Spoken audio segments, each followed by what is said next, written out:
परम पूज्य स्वामी जी के चरणों में शत शत नमन। भगवान, पहली बात तो जब से आपके इस बुंदेलखंड के प्रवेश द्वार में आपके कदम पड़े, ये धरती आपका रजकण पा करके सारा जनपद ही नहीं, सुमेरपुर ही नहीं, हम सब लोग धन्य हैं। आपका दर्शन प्राप्त हुआ।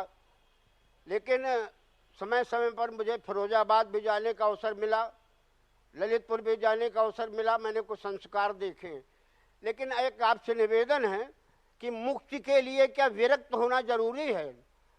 और गीता में जैसा कहा गया है कि कर्मण्येवाधिकारस्ते, और अंत में कहा गया कि माँ तू कर्म अकर्मणा भो, अकर्मण मत बन। अब कहीं मैं पिता हूँ, किसी का बेटा हूँ, किसी का पति हूँ, किसी का भाई हूँ, मैं एक शिक्षक हूँ तो मैं एक विद्यालय का शिक्षक भी हूँ। सारे दायित्वों में कहीं ना कहीं सबको प्रसन्न करना, क्या ये अकर्मणता कही जाएगी या अतिन्द्रियता कही जाएगी? इस प्रकार से कैसे अपने कर्मों का निर्वाह करूं? क्योंकि पंच भौतिक शरीर जो बना हुआ है इसकी भी अपनी अपेक्षाएं, जल छिद जल पावक गगन समीरा, तो सबकी अपनी अपनी अपेक्षाओं के अनुरूप इस शरीर को भी आवश्यकता है। तो ये कैसे अनुभव करें कि हमसे गलत हो रहा है या सही हो रहा है? पहली बात तो आपने एक नई जानकारी दी। का बुजुर्ग होना यानी विधायक के पिताजी के भी आप गुरु रहे हैं, और आपने आज एक नई इतिहास की बात बता दी कि यहाँ से बुंदेलखंड शुरू हो जाता है प्रवेश द्वार। मुझे मालूम नहीं था, मैं समझता था कि वो एमपी वाला ही बुंदेलखंड होगा। बुंदेलखंड का प्रवेश द्वार सुमेरपुर है, यानी बुंदेलखंड का एरिया बहुत लंबा हो गया। दूसरी बात है कि हम कर्म हैं या अकर्म हैं। कर्म करना हमारा कर्तव्य है, अकर्मण मत बनो। अकर्मण करना सबसे बड़ा अधर्म कहलाता है। सामने वाले को प्रसन्न नहीं करना है, सामने वाले को खुश करना भी अकर्मण्यता की कोटि में आता है।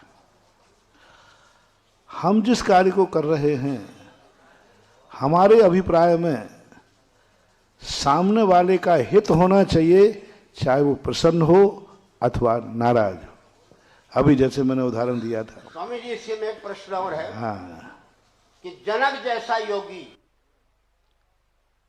पुत्री के विवाह के लिए उसे शंकर जी के धनुष को तोड़ने के लिए संकल्प लेना पड़ा। एक पिता के नाते पुत्री के विवाह के लिए क्या क्या पापड़ बेलने पड़ते संसार में, नैतिक और अनैतिक कारणों के द्वारा। इससे कैसे भौतिक संसार से मुक्ति मिले? नहीं, जनक जी ने पापड़ नहीं बेले। महादेव के धनुष को तोड़ना तो उनका बहाना था, उस बहाने से एक भगवान को ढूंढना था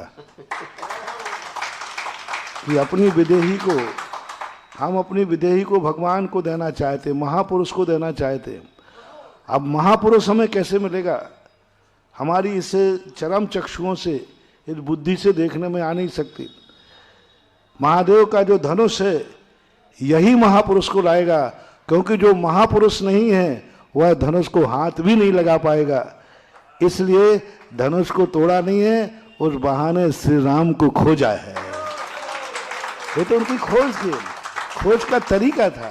प्रभु, यदि भगवान को खोजने के लिए हमें भगवान की किसी वस्तु को तोड़ना पड़े तो भगवान नाराज नहीं होते हैं, वो कहते हैं हमारी प्रमाणिकता। इसलिए तो महादेव ने वो धनुष रखा था कि एक दिन यही धनुष पहचान कराएगा कि इस दुनिया में कोई महापुरुष है और वो भगवान का रूप है। ऐसा प्रभु, एक प्रश्न और है कि शंकर जी ने कहा कि उमा दारू जो सिद्ध की नहीं, सबे नचावत राम गोसाई।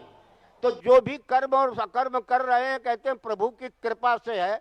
उस प्रभु की कृपा की अनुभूति हम कैसे करें कि हम कहाँ गलत है और कहाँ बस यहाँ पर जो है इसको मात श्रद्धा और भक्ति मानना।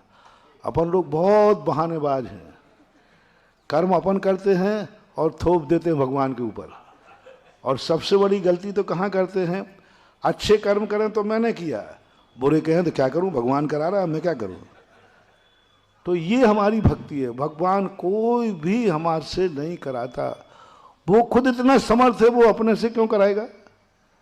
अपने काम दूसरों से वही कराता है जो स्वयं असमर्थ होता है। भगवान इतना समर्थवान है, उसको जो कार्य करना है उसको भगवान के अलावा कोई कर ही नहीं सकता, वो क्यों कराएगा? भक्ति में ये आता है। जैसे आपने देखा होगा, एक बालक है, स्कूल से पढ़ के आया, अच्छे नंबर लेके आया। सबने पूछा कि भाई आपने इतने अच्छे नंबर कैसे प्राप्त किए? अरे सब मेरे पिताजी की कृपा है, गुरुओं की कृपा है। पत्रकार पिताजी के पास पहुंच गए, बोले साहब आपके बेटे ने अच्छे इंटरव्यू पास किया है, बहुत अच्छे नंबर आए। उसने कहा है सब पिताजी की कृपा है। तो पिताजी कहते हैं कि भैया मुझे तो यही पता नहीं वो कौन सी क्लास में पढ़ रहा है, मुझे तो यही पता नहीं कि उसका सब्जेक्ट क्या है। अब बोलो सत्य क्या है? पिताजी को कुछ भी मालूम नहीं है कि वो क्या पढ़ रहा है, उन्होंने पढ़ाया भी नहीं, सीधा साधा आदमी था। और बेटा कह रहा है सब पिताजी की कृपा है। तो इसमें झूठ क्या है, सत्य क्या है और गलत क्या है? झूठ, सत्य और गलत। अब बेटे का ऐसा कहना क्या गलत है? ये महानता है। सत्य तो ये है कि पिता को कुछ पता है नहीं, और झूठ ये है कि पिता का नाम ले रहा है। तो ये हमारे यहाँ सत्य और असत्य के बीच में एक आती है सभ्यता, नैतिकता। ये बड़प्पन कहलाता है कि पिता ने कुछ नहीं किया लेकिन सारा श्रेय किसको दे दिया? तो ये हमारे यहाँ सभ्यता है।